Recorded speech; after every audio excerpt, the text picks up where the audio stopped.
Et si je vous disais qu'un fusil révolutionnaire a changé la guerre bien avant l'apparition des cartouches métalliques, une arme en avance sur son temps, capable de tirer plus vite que n'importe quel fusil à silex de son époque?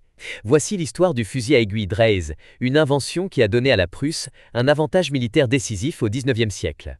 Nous sommes en 1841. L'Europe est dominée par des armes à feu lentes et complexes à recharger. Les soldats doivent encore charger leurs fusils par la bouche, en insérant successivement la poudre, la balle et l'amorce. Une procédure qui prend de longues secondes sous la pression du combat. Mais en Prusse, un homme du nom de Johann Nikolaus von Dreyse va changer la donne avec une invention révolutionnaire.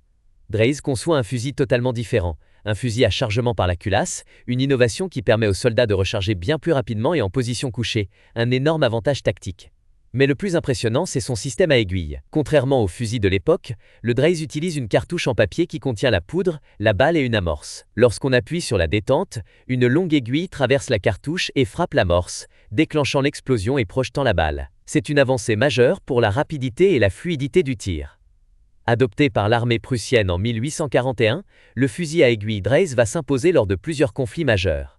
En 1866, pendant la guerre austro-prussienne, les Prussiens affrontent l'armée autrichienne encore équipée de fusils à chargement par la bouche. Résultat, les Prussiens, capables de tirer 2 à 3 fois plus vite, infligent une défaite écrasante aux Autrichiens, notamment lors de la bataille de Sadowa.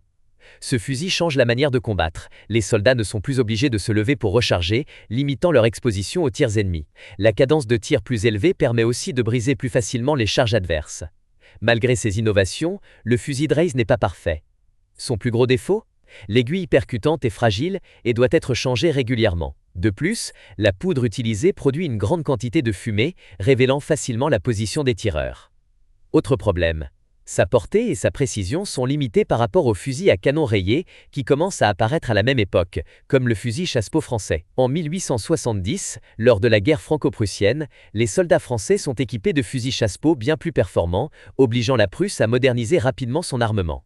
Malgré ses défauts, le fusil à aiguille Dreyse marque un tournant dans l'histoire militaire. Il est le premier fusil à être adopté à grande échelle avec un système de cartouches intégré, ouvrant la voie aux fusils modernes à culasse et aux cartouches métalliques. Il inspire notamment le développement du fusil Mauser 1871, une version améliorée avec des munitions métalliques plus fiables. Aujourd'hui, le Dreyse est une pièce de collection, exposée dans plusieurs musées militaires à travers le monde.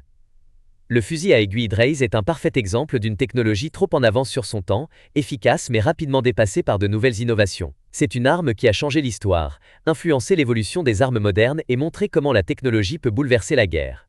Merci d'avoir suivi cette plongée dans l'histoire du fusil Dreyse.